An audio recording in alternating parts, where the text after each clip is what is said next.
directamente con Él.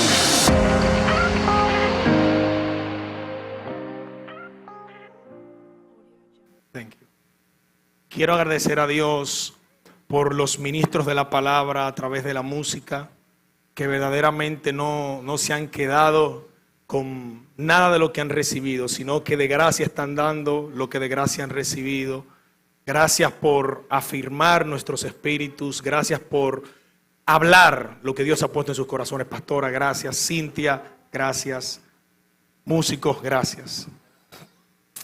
Esta noche me gustaría que si usted tiene donde anotar, por favor me pueda ayudar con esa parte. Los que me conocen saben que para mí es muy importante que usted tome anotes, que investigue en casa. Pablo era más serio que nosotros y los hermanos de Berea cuestionaban lo que Pablo enseñaba. ¿De qué forma lo hacían? Investigando si lo que Pablo estaba diciendo estaba conforme a las Escrituras. Entonces, por favor, póngame a prueba e investigue. Haga un trabajo diligente e investigue lo que estamos hablando. En ese mismo orden voy a tratar de ir lo más despacio posible. Estoy luchando con un tema con la voz. Vamos a ver qué tanto no se me sale el predicador, como dice mi esposa, y puedo ir despacio. Me gustaría que usted vaya conmigo al libro de Mateo en su capítulo 13, verso 8. Esta noche vamos a ver cómo podemos desempacar esto que Dios ha puesto en nuestros corazones. Padre, pido que en el nombre de Jesús, por medio de tu Espíritu, nos sean dadas las palabras para que podamos trazar con precisión, Señor, las Escrituras, para que podamos exponer al cuerpo esas medidas de gracia que en Él nos fueron dadas. Pido, Dios, de que la mente natural no sea un obstáculo para que tu palabra no produzca lo que tiene que producir en nosotros. Permítenos, Dios, escuchar lo que tú estás hablando en el Hijo. Tú siempre hablas en tu Hijo. Permítenos escuchar. Silencia nuestros pensamientos naturales para que la mente de Cristo pueda procesar y descomprimir lo que tú nos quieres enseñar. En Cristo hemos orado. Amén y amén. Tiene Mateo capítulo 13, verso 8 también, para que ponga en contraste también por ahí Mateo capítulo 13, verso 23. Y leemos, multimedia está por acá ya. Perfecto, leemos en el nombre del Señor y dice: parte cayó en buena tierra y dio fruto, cual al 100, al 60 y al 30 por uno. Leemos el verso 23 del mismo capítulo, porque en el verso 8 Jesús está simplemente haciendo una declaración en parábolas.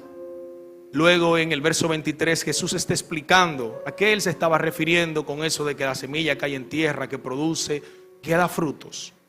En el verso 23 dice: mas el que fue sembrado en buena tierra, este es el que oyó y entiende la palabra y da fruto y produce al 100, al 60 y al 30 por uno. Gracias, Señor.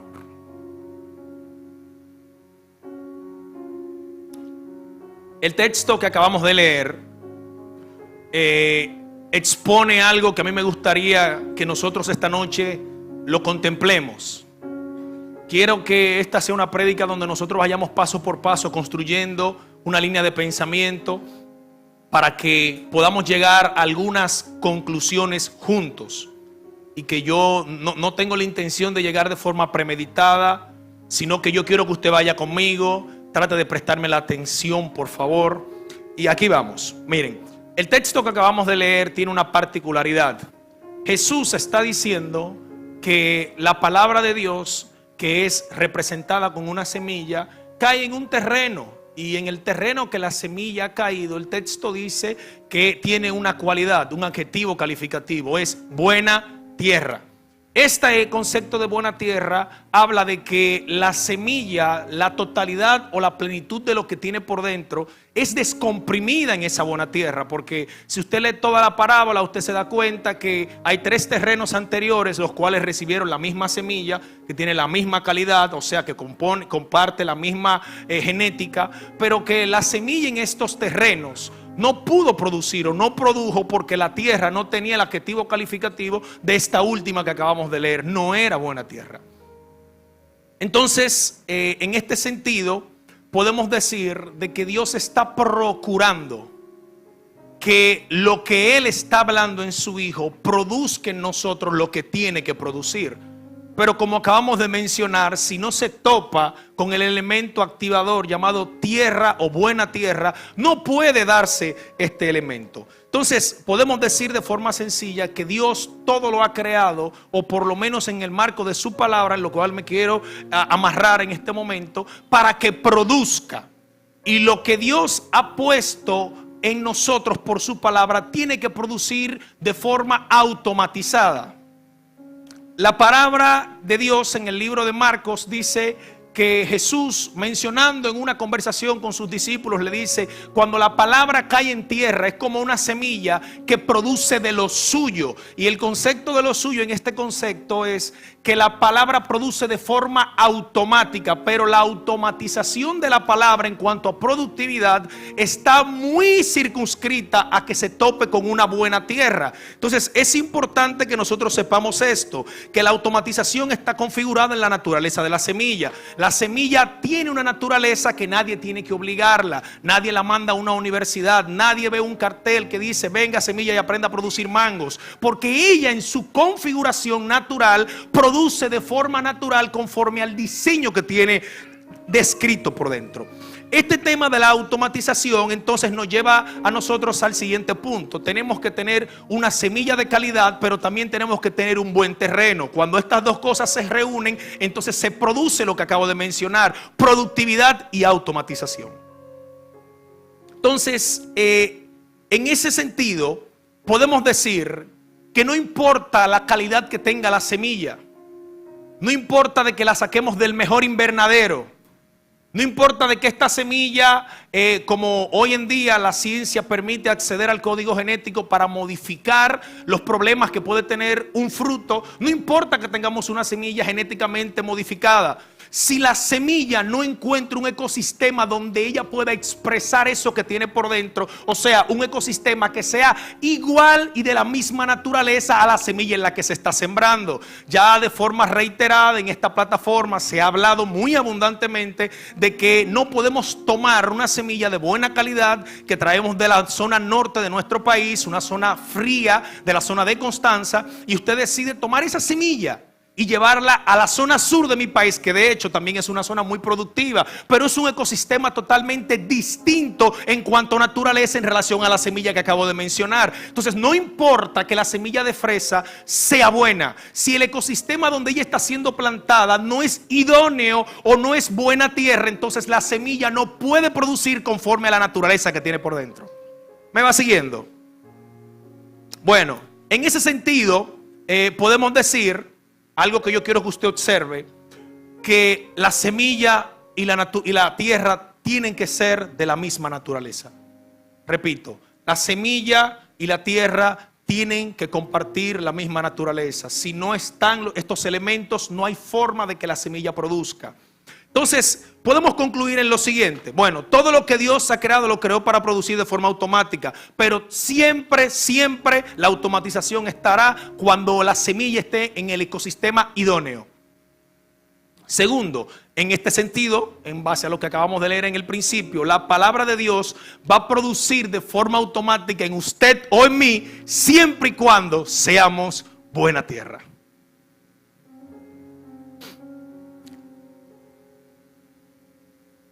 Todo fue creado para funcionar dentro de esta realidad. Dios no creó nada para que funcione fuera de un ecosistema. Todo lo que usted está viendo que funciona fue creado para funcionar dentro de un ecosistema. Usted no ha visto nunca las estrellas en otro lugar que no sea el espacio. Nunca va a haber un pez viviendo fuera del agua. nunca verá una semilla de un ecosistema en específico produciendo en una tierra que no sea conforme a la naturaleza que ella tiene.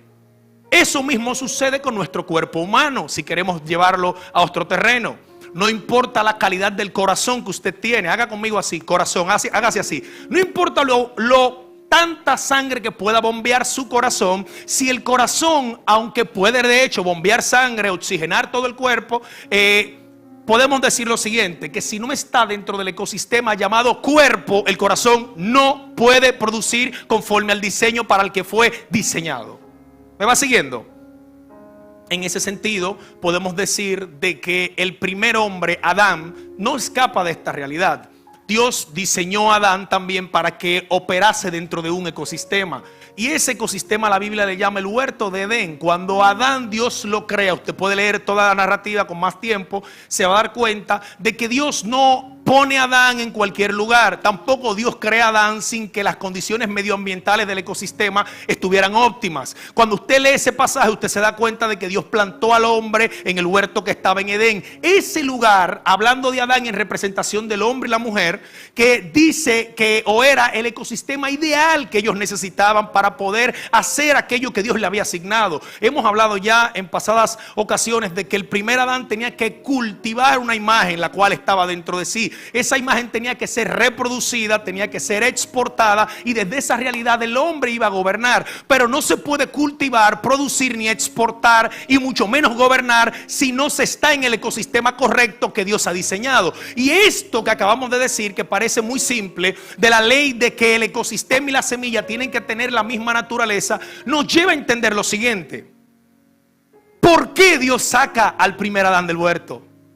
Porque cuando hay una alteración genética en la semilla, entonces la semilla está en el ecosistema incorrecto. Entonces, como Adán se alteró genéticamente, Dios tiene que sacarlo del huerto, porque ya la naturaleza del primer hombre en relación al ecosistema para el que él lo creó no produce, no le es funcional. Él no va a poder dar esa imagen, porque el primer Adán se le dijo que no coma del árbol de la ciencia del bien y el mal, y precisamente el comer de ese árbol hace que genéticamente él se alterara, y la alteración fue tan profunda que Dios dice: tengo que sacarlo. No puedo permitir de que este hombre en esta condición coma del árbol de la vida y perpetúe esta deformación interna que él está experimentando. Voy muy rápido, pastora.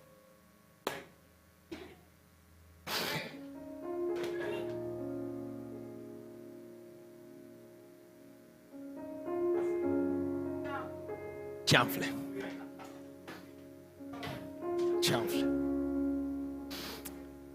Volvemos. El primer hombre fue diseñado para operar dentro de un ecosistema llamado Edén. Despacito. Ese ecosistema era el ambiente ideal para que Adán pudiera cultivar, reproducir, exportar y gobernar desde ese lugar. O sea que se hacía altamente necesario el que Adán estuviera en ese ecosistema.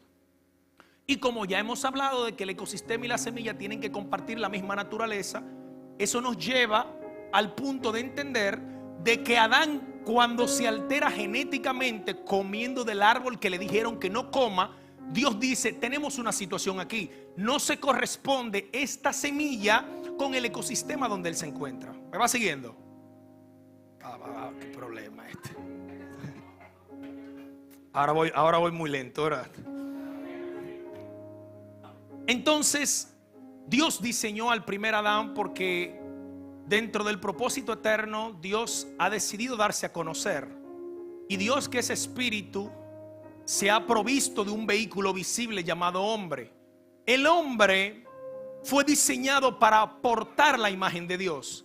Y las escrituras relatan de que Dios quiere que la tierra sea llena del conocimiento de la gloria de Dios. Repito, Dios ha diseñado de que la tierra sea llena del conocimiento de la gloria de Dios.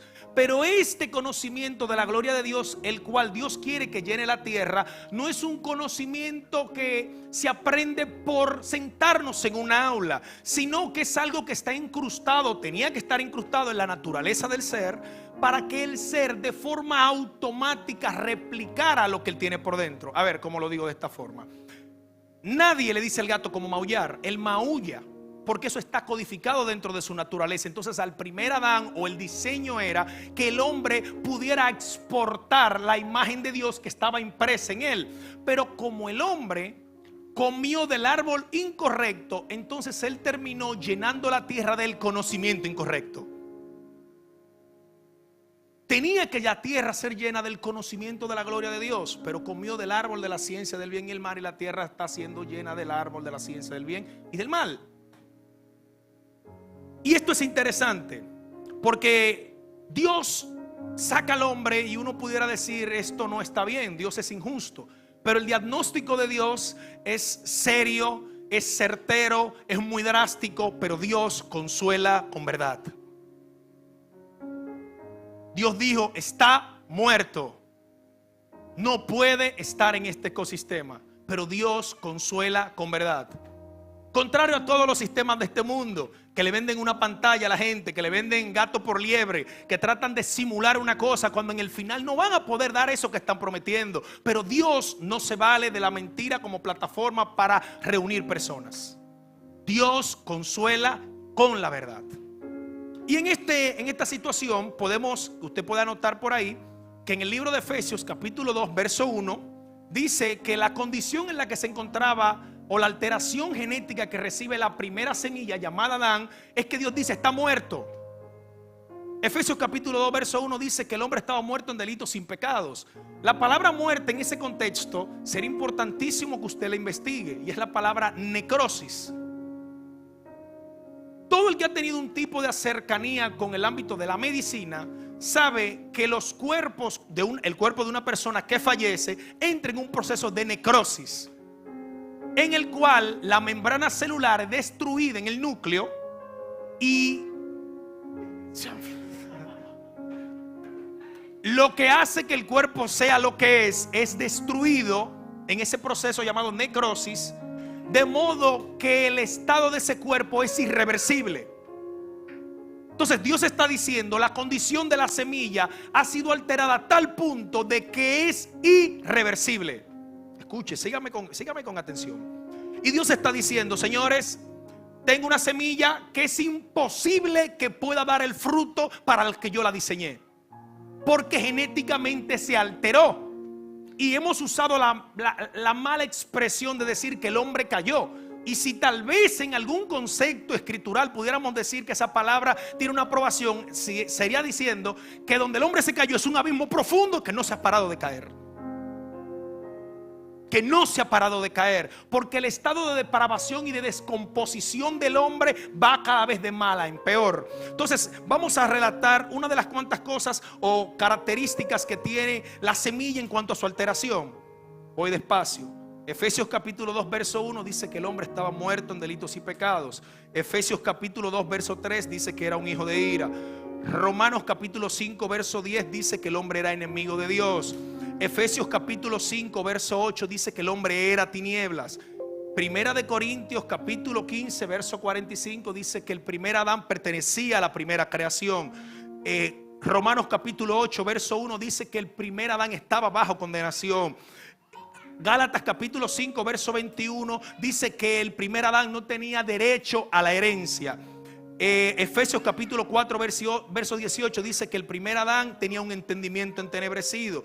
Dice en el mismo verso 18 que estaba ajeno de la vida de Dios, que en él operaba la ignorancia. El verso 18 también dice que en él operaba dureza de corazón. Dice Romanos capítulo 3 verso 23 que el primer Adán estaba destituido de la gloria de Dios. El verso 28 del capítulo 1 dice que el primer Adán operaba desde una mente reprobada. Todas estas eran características de por qué, dándoles razones a por qué saqué la semilla de este lugar.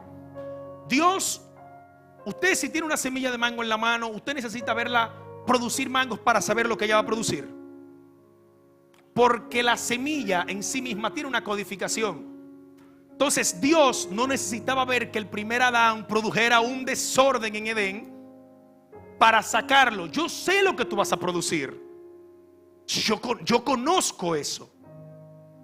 Y estamos hablando de que el primer Adán como semilla fue alterado al punto de que el pecado subyugó la voluntad del hombre. Porque lo que estamos hablando que alteró genéticamente la semilla es el pecado.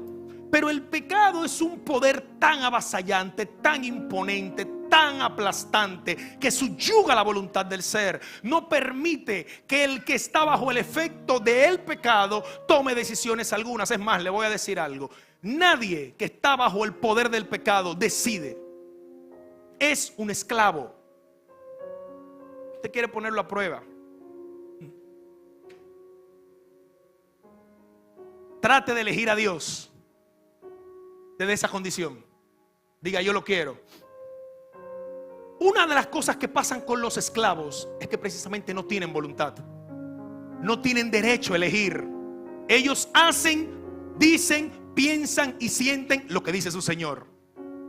Y el pecado es una naturaleza que aplastó la genética del ser humano.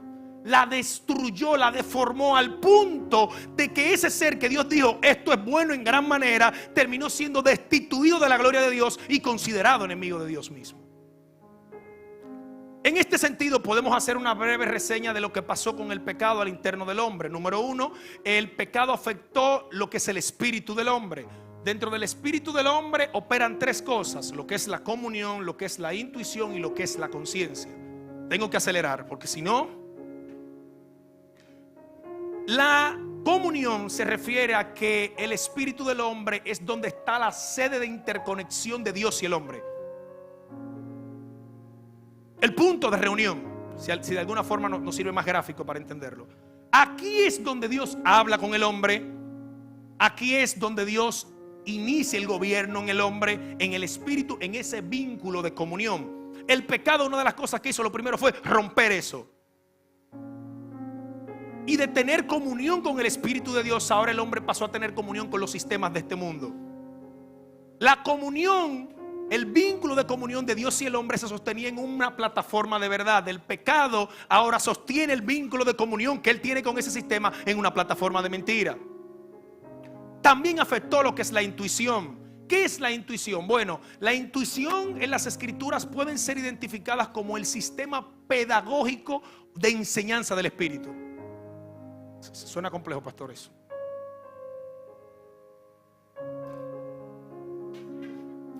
El sistema pedagógico, mecanismo de enseñanza del Espíritu, es la intuición. Tras la cruz es conocido como la unción del santo. Eso es comida para llevar, investíguelo. Tercera cosa, otra cosa que el pecado hizo es que afectó la conciencia. ¿Qué era la conciencia? La conciencia es donde se establece la base de los valores, criterios, del respeto. Todo eso está construido dentro de nuestra conciencia. Y la conciencia que debía de nutrirse a partir de la información que recibía del Espíritu, ahora se apagó. Y la conciencia dentro del ser humano es lo que a los carros son los sensores de movimiento. Me explico. El vehículo que tiene sensores de proximidad, cuando va a chocar, pi, pi, pi, pi, para que tú frenes. Se suponía que la conciencia debe de ser ese órgano interno que le diga al ser: no está bien eso que estás haciendo. Pero lo que hace el pecado es que apaga ese sensor y el hombre se choca con las paredes. Me va siguiendo, ¿verdad? Dentro del ámbito de la mente natural está lo que son los pensamientos, lo que son las emociones y lo que es la voluntad.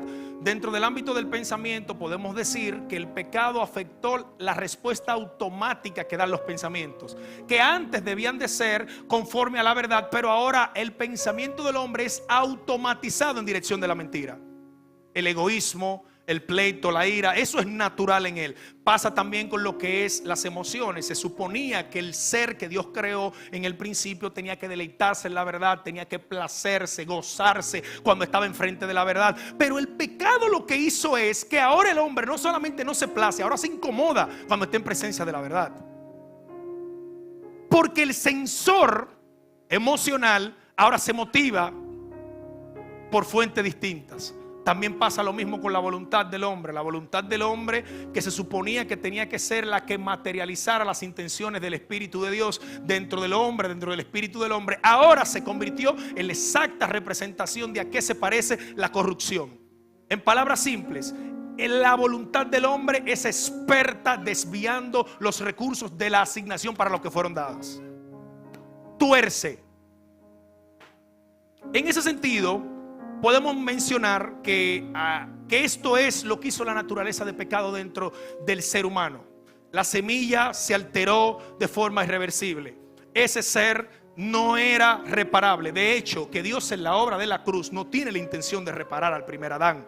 De hecho, que en la obra de la cruz Dios no tiene la intención de reparar tu vida. Dios no está apostando de resolver los problemas de papá que te faltaron, de mamá que te faltaron. Todo eso es una construcción que está en el hombre natural. Todo eso lo que Dios quiere es hacer una sola divina cosa: llevarla a la cruz. De modo que si estás buscando un lugar donde te digan que tu vida va a ser mejor en el sentido lineal, porque ahora tú vas a ser feliz, no sé, porque te van a lamer las heridas, pues el Dios de la Biblia lo que invita es a la cruz. A la cruz, ¿por qué? Porque Dios ahora tiene la tarea de hacer que su semilla vuelva a estar en el ecosistema para el cual Él la creó. Y Dios necesita hacer que la semilla vuelva a entrar en el ecosistema que Él diseñó, porque Él planificó que la tierra sea llena del conocimiento de su gloria. Pero si la semilla está alterada genéticamente, tenemos un estorbo. Dios nos está dando a conocer, pero Dios tiene que ingeniársela de cómo voy a hacer de que todo esto que parece ser un tropiezo, que parece ser un problema, sea resuelto. Y esto es interesante, porque una de las cosas que hizo el pecado es que amarró a tal punto al hombre que la única forma que había de librar al hombre del pecado es con la muerte. Entonces ahora tenemos a Dios con un problema: necesito al hombre vivo, pero necesito al pecado muerto. Pero bendito es el nombre del Señor, porque la obra de la cruz es sabiduría de lo alto, la sabiduría oculta que los príncipes de este siglo no conocieron. Porque en la obra de la cruz Dios resuelve todo este dilema. Agarra al primer Adán, agarra la naturaleza de pecado, los clava todito en el mismo lugar y acabé con los dos problemas de un solo fuetazo. Las dos cosas las quité del medio, pero seguimos ahí. En cuanto a lo que es revelación progresiva, que quiero hablar un poco de eso, bendito es el nombre del Señor.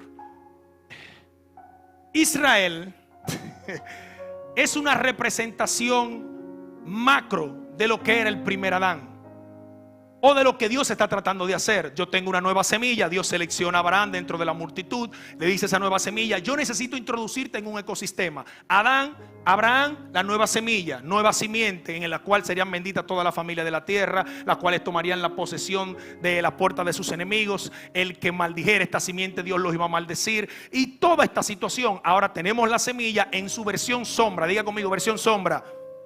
Abraham, versión sombra. Ahora necesito presentar el ecosistema donde voy a introducir la semilla, porque yo necesito dar a entender que es este el negocio mío. Yo creo una semilla, necesito ponerla en el ecosistema. ¿Cómo se llama ese ecosistema? Ese ecosistema se llamaba Canaán. Vaya siguiéndome despacito ahí, por favor. Como Dios plantó a Adán, la primera semilla en su versión miniatura en el huerto de Edén, Dios también esta macro semilla llamada Abraham, en la que están representados todo el pueblo de Israel según la carne, tenía que ser introducida en la tierra de Canaán. Esto de introducirlo en la tierra de Canaán tiene una explicación sencilla. Canaán en la mente de los judíos significaba un lugar de reposo, de deleite, un lugar de gobierno. Desde ese lugar era que iba a ser posible que ellos iban a hacer cabeza y no cola. Escuchen lo que le estoy diciendo. Desde ese lugar era que ellos iban a tomar posesión de las puertas de sus enemigos. Desde ese lugar era que todos los pueblos de la tierra iban a temer. Porque al final del camino lo que Dios está tratando de hacer es de poner su semilla en el ecosistema correcto para producir aquello que desde la eternidad Él se había propuesto que iba a hacer. Ahora, seguimos con esto. De igual forma como Israel es una representación de Adán como semilla, también tenemos que ilustrar a qué se parece el pecado en cuanto a macroestructura, porque acabamos de mencionar que el pecado en cuanto a sustancia es una naturaleza que torció, que aplastó, que impuso su voluntad por encima de la simiente de Dios. ¿Me va siguiendo? Chanfle.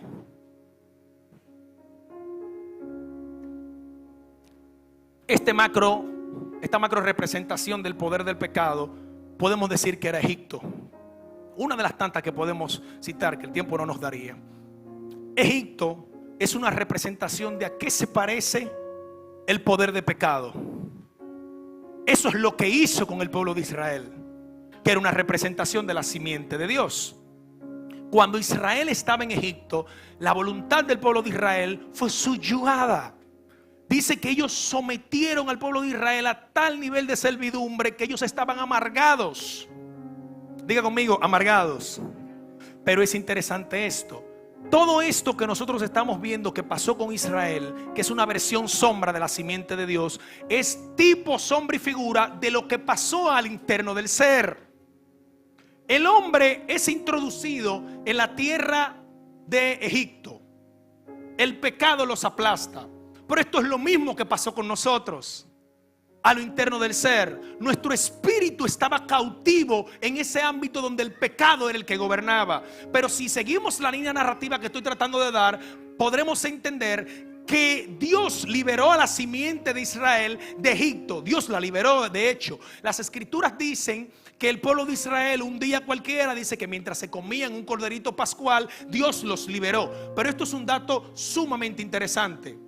Porque lo que hace que los hijos de Israel, la simiente de Dios, la representación del espíritu del hombre, que salga de Egipto, no es los milagros que se hicieron en Egipto. No, porque si usted lee la historia, se hicieron 9 milagros y Faraón no dejó ir al pueblo. Pero en el momento que el cordero se inmola, que la sangre es puesta sobre el dintel, que ellos comen de la carne del cordero, en ese mismo momento que está pasando esto a puertas cerradas que nadie se entera, el sistema de Egipto estaba siendo literalmente aplastado por Dios. Y yo quiero que usted me siga la línea de lo que estoy tratando de decir. Israel es la versión sombra. Nosotros somos la sustancia. Ellos fueron sacados de una tierra geográfica. Ellos vencieron a un enemigo versión sombra. Porque Egipto era una representación del pecado versión sombra. Nosotros en la cruz no fuimos sacados de ningún lugar geográfico. El poder del pecado fue aplastado. Y de esta forma me gustaría que usted sepa lo siguiente: que así como cuando ellos comieron del corderito que se estaba inmolando dentro de sus tiendas, fueron liberados, eso es lo mismo que pasa con nosotros en la cruz. ¿Recuerdan que le mencioné de que Dios agarra al primer Adán, agarra la naturaleza de pecado, los pega a los dos en la cruz y resuelve el problema? Escuchen lo que le voy a decir. Nosotros en la sustancia estábamos en Él en la cruz. Diga conmigo, estábamos en Él. Esto quiere decir que nosotros estábamos en Él, el pecado en nosotros, y nosotros y el pecado estábamos en Él. Y todo Dios lo resume en que agarra al primer Adán en una representación, lo pega en esa cruz y destruye el problema de la genética que se corrompió. Y lo más interesante de esto es lo siguiente: que en la versión de lo que estaba pasando en Egipto, Dios venció a un enemigo sombra.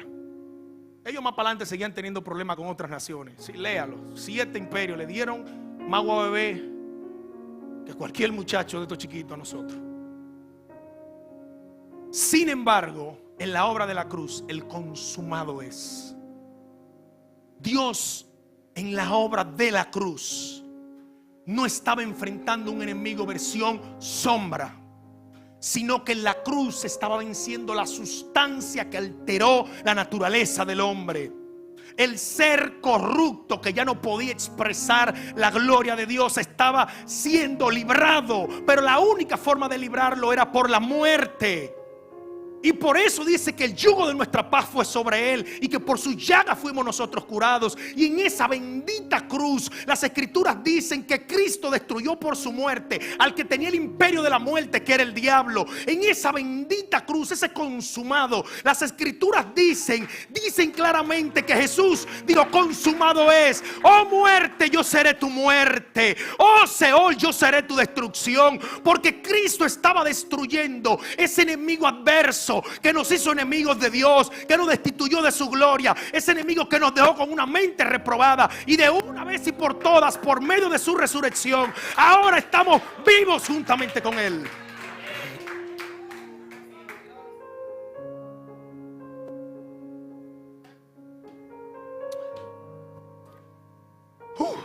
Gloria a Dios. A ver aquí.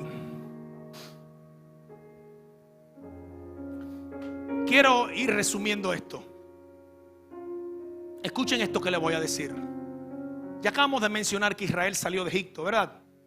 Y que es una exacta representación de lo que pasó con el espíritu del hombre que estaba cautivo, ¿verdad? Me sigue, repito. Israel estaba en Egipto cautivo. Su versión sombra fue liberada por un cordero versión sombra.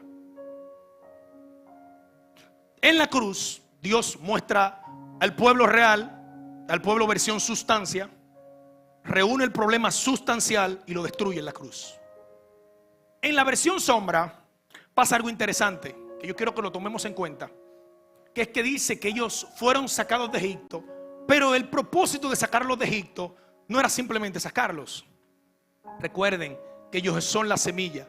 Ahora ellos tienen que ser introducidos en el ecosistema que Dios dijo, que le prometió a Abraham, que le prometió a Isaac, que le prometió a Jacob, la tierra de Canaán. Pero ahora tenemos un santo problema. Canaán está lleno de gigantes, de reyes violentos, de reyes ilegales que habían usurpado la tierra de Canaán. Recuerden que Canaán es el ecosistema ideal. Estaba siendo poseído por la simiente incorrecta. Tras la cruz, si nosotros queremos tener un mayor nivel de comprensión de esto, tenemos que todos esos enemigos que Israel enfrentó hacia afuera, verlos hacia adentro. Voy de nuevo. Tenemos un espíritu que fue regenerado.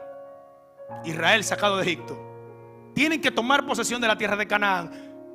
Ahora, ¿cuál sería la Canaán tras la cruz que tiene que ser tomada por la simiente que ha sido regenerada y que sería el ecosistema correcto para que la imagen de Dios pueda ser reproducida? Ahí vamos.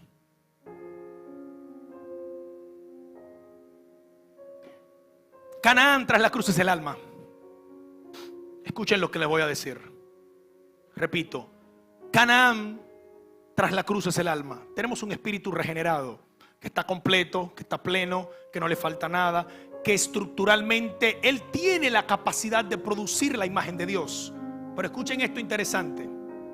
Como le mencioné al principio, si la semilla y el ecosistema donde ella va a ser plantada no son de la misma naturaleza, entonces la semilla no va a producir. Si tenemos un espíritu recreado, pero tenemos un alma rendida a la mente natural, la palabra de Dios no producirá en nosotros.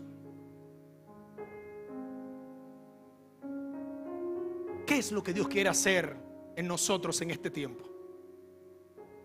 Dios está destruyendo fortalezas. Escuche esto. A Dios no le interesa su mente natural. Primero explico qué es el alma. Breve. El alma, si podemos decirlo de forma simple, es como una especie de proyector. ¿Alguien sabe lo que es un proyector? Ella no produce ninguna imagen sola. Ella reproduce la imagen que le ponen. En un sentido práctico, Israel, el alma, responde o reproduce a la mente que es seducida. Cuando tú eres seducido por la mente natural, lo próximo que pasa es que tú vas a producir frutos de muerte. Eso quiere decir que tú puedes tener personas completos en Cristo y matándose con todo el mundo. Eso quiere decir que tú puedes tener personas recreados en el espíritu y endeudados hasta la taza. Si no, pregúnteme. Eso quiere decir que usted puede tener un espíritu recreado en Cristo y, como le dije a Gilbert, dar una tabana a su esposa. Sí, yo sé lo que estoy hablando. Eso quiere decir que usted puede tener un espíritu recreado y comportarse como un niño inmaduro. ¿Pero por qué pasa eso? Porque la alma suya está siendo subyugada por sistemas ilegales que están ahí de forma adversa. Porque recuerde que mientras Egipto suprimía a Israel, Canaán no estaba allí vacío.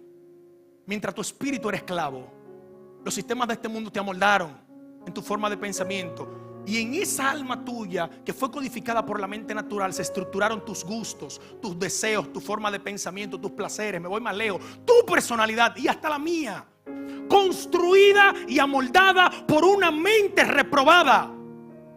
¿Y cuál es el problema que estamos teniendo hoy en día? Que la palabra de Dios está siendo hablada entre nosotros y no está teniendo el nivel de respuesta que tiene que tener. Y no está teniendo la respuesta que tiene que tener porque la mente que le está escuchando es una mente que está seducida, que tiene comunión con los sistemas de este mundo, que aplaude todo lo que pasa en las redes sociales, que no entiende el valor de la perla preciosa que es Cristo. Y por esa razón la palabra no está produciendo al 60, al 30 y al 100 por uno en nosotros.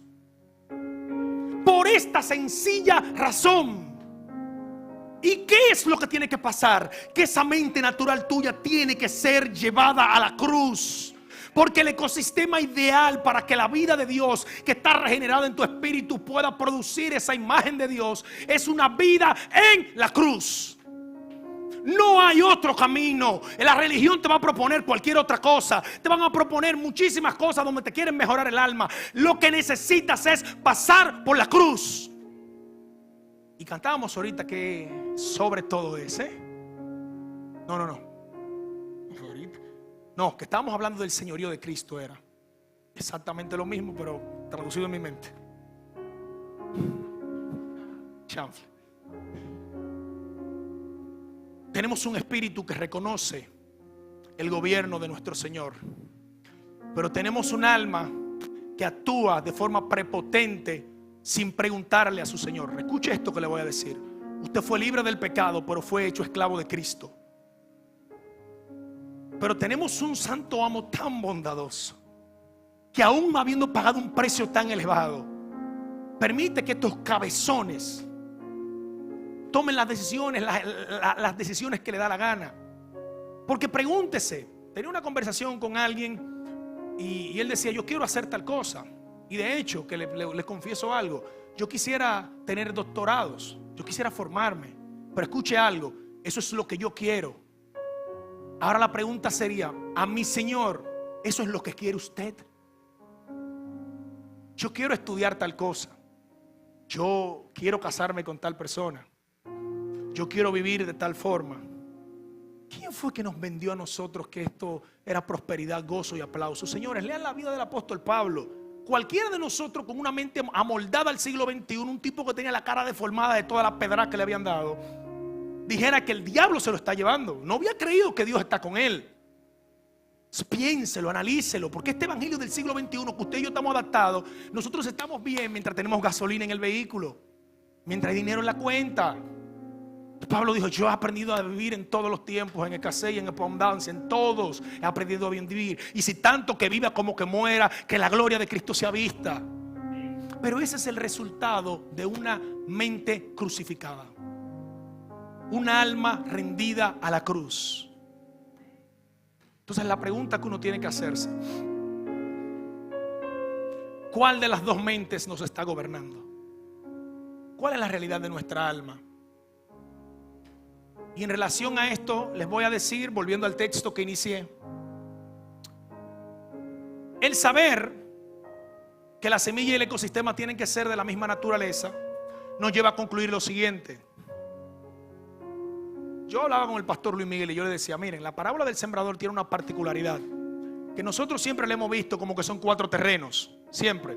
Yo, para tratar de explicar lo que estoy diciendo, quiero decirte que esas 4 cosas te pasan a ti y me pasan a mí. Áreas en las que tu ser interno se amoldó al sistema, que cuando la palabra de Dios llega, tú no la entiendes. Y esto amerita que nosotros revisemos todo lo que estamos pensando y lo que estamos dando por cierto en el interior. Porque la semilla de Dios solamente producirá si la mente de Cristo es la que la procesa. Y pregúntate: ¿qué tú crees de la familia? Tienen que desarrollarse charlas entre nosotros, que tú preguntes: ¿qué yo creo de la economía? ¿Qué yo creo del aborto? ¿Qué yo creo de las carreras? ¿Qué yo creo del dinero? Porque todo eso son estructuras internas que resisten a la palabra de Dios. Porque usted tiene que volverse un detector profesional de la mente natural operando en usted. Tiene que hacerlo. De hecho, si quiere que las cosas vayan bien, entonces, mis amados, la mente del nuevo hombre tiene una codificación totalmente distinta a la que operaba en la naturaleza de pecado. En el nuevo hombre podemos decir que la mente que tenemos ahora en Cristo tiene vida. Juan 1:4. Tiene una nueva naturaleza. 2 Corintios capítulo 5 verso 17. Dice que tiene derecho a la herencia. Gálatas capítulo 4 verso 7. Dice que opera desde la reconciliación. Romanos capítulo 5 verso 10. Dice que opera desde la luz. Juan capítulo 8 verso 12. Dice que está justificada. Romanos capítulo 3 verso 24. Dice que es parte de la nueva creación. 1 Corintios capítulo 15 verso 45. Dice que opera desde un nuevo corazón. Que de hecho, pausita aquí, ¿qué es eso que Dios te va a cambiar el corazón? El tuyo, lo que hay que llevarlo a un solo sitio: cruz. Lo que pertenece a la vieja creación no sirve en relación a lo que Dios está haciendo en Cristo. No sirve.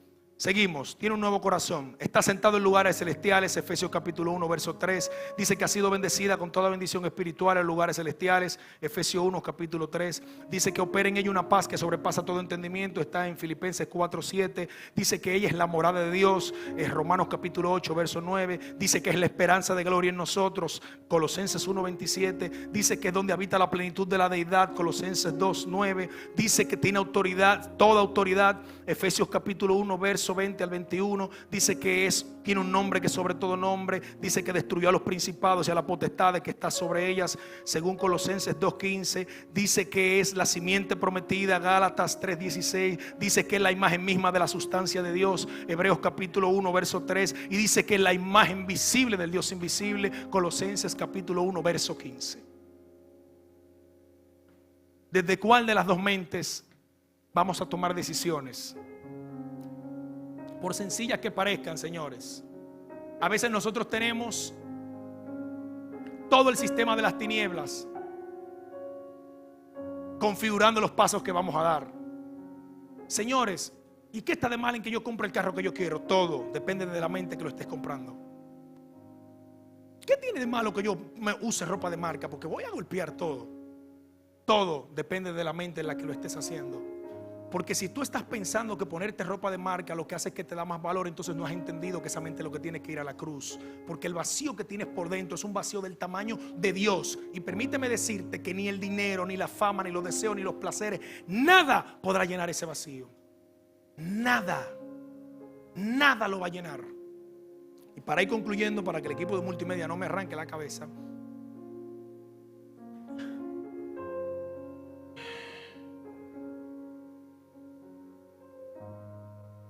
tenemos que preguntarnos en toma de decisiones básicas en el día a día: ¿qué mente me está gobernando? Para hacer negocios, para abrir negocios, para elegir una novia. ¿Qué tú estás buscando? Curva, colorcito estás buscando, cuenta de banco. Permítanme decirles a ustedes que siempre hay una de las dos mentes coqueteando con nosotros. Y el alma siempre reproduce a la mente donde ella termina cediendo el gobierno. Escuche esto. Dios le dijo a Abraham: te voy a dar un hijo. La mente de Dios hablando. Viene el otro, Chanito, dice: tú estás viejo, yo estoy viejo. Acuéstate con la esclava.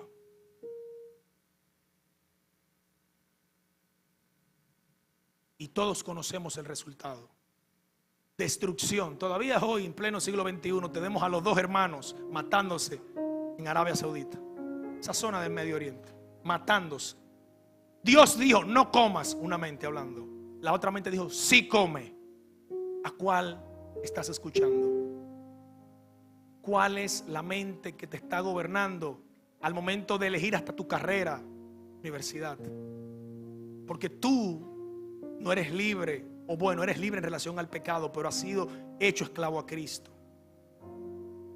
Tú no tienes voluntad y te está yendo mal porque estás haciendo lo que tu Señor no te está diciendo que haga.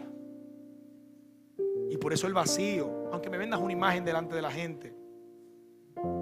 Y por eso el resentimiento interno, porque nada te llena. y sigues apostando en el error.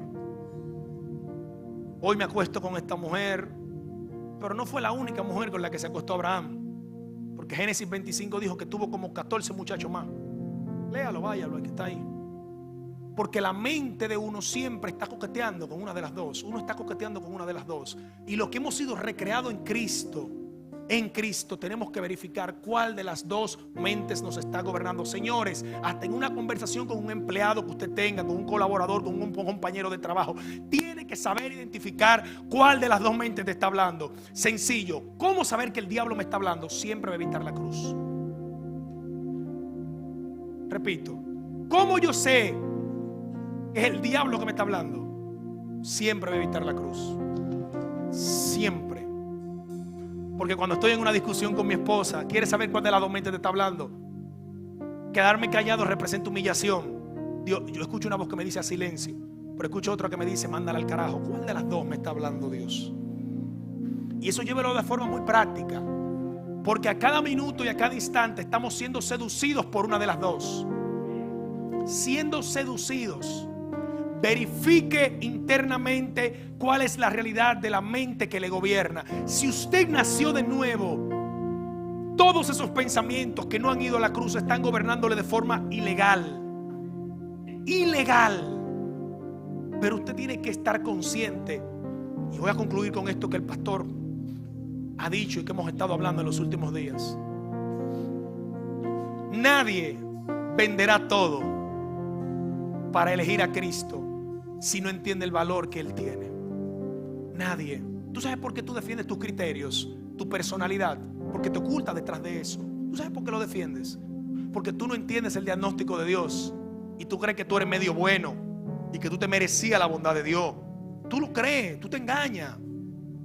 Pero oro a Dios para que el temor de Dios te caiga arriba y que tú puedas sentir qué tan oscuro tú estás. Porque es muy fácil cuando la luz se enciende hacia afuera, que tú ves los defectos de todos, pero te aseguro que si la luz se enciende adentro te callarás,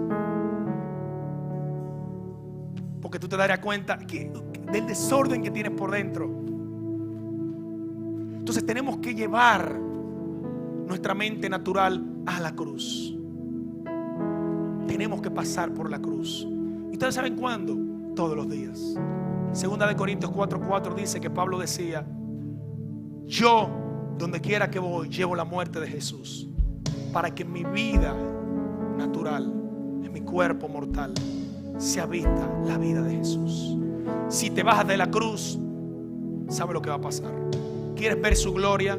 Encarámate, trépate en esa cruz, elígela, ámala. Cada vez que te levantes, cada vez que vayas a tomar una decisión, cada vez que vayas a dar una respuesta. Se parece ser cansón esto, pero eso se va a automatizar, porque la mente de Cristo está para funcionar, para guiarnos. Pero usted tiene que decidirlo. Señor, yo no quiero ser gobernado por este carácter pesado, incómodo. Esa mentira de que mi mamá me dijo que yo era seco, que el otro me dijo que yo era malo. Eso tiene que ser llevado a la cruz, porque el amor que tú tienes que tener para con tu prójimo no es el amor que te enseñaron en tu casa. Ese no sirve. El que tiene que ser expresado es el que recibiste la nueva naturaleza, que está completo. Ese es el que la gente necesita ver.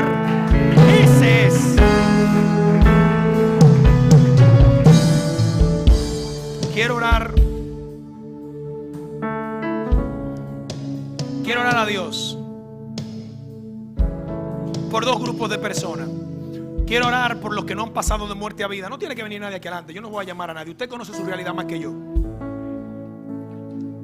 Usted conoce su realidad más que yo.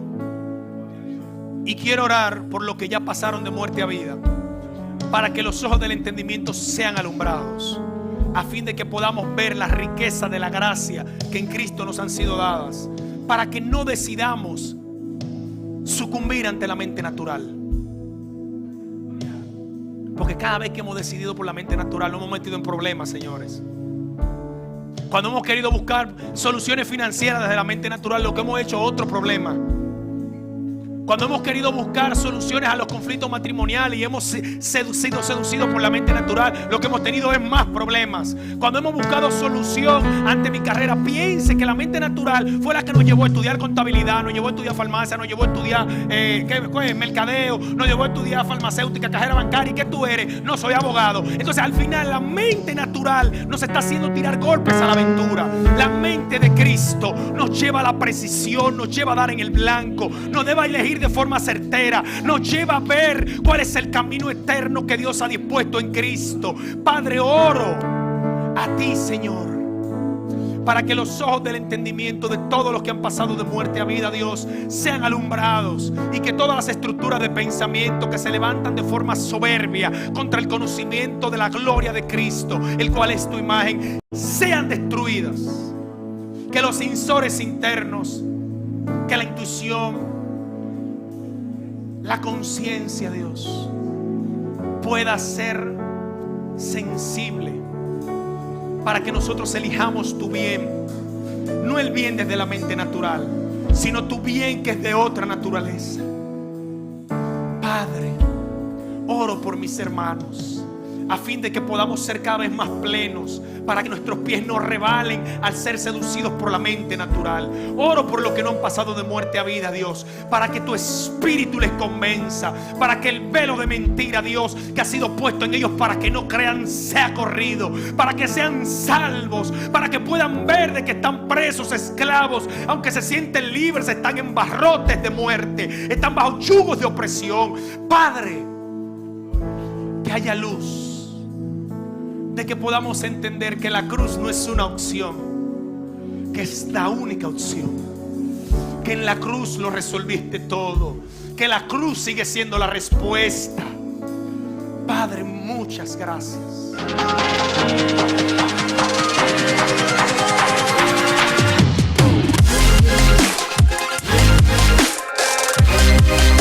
El ser corrupto que ya no podía expresar la gloria de Dios estaba siendo librado, pero la única forma de librarlo era por la muerte.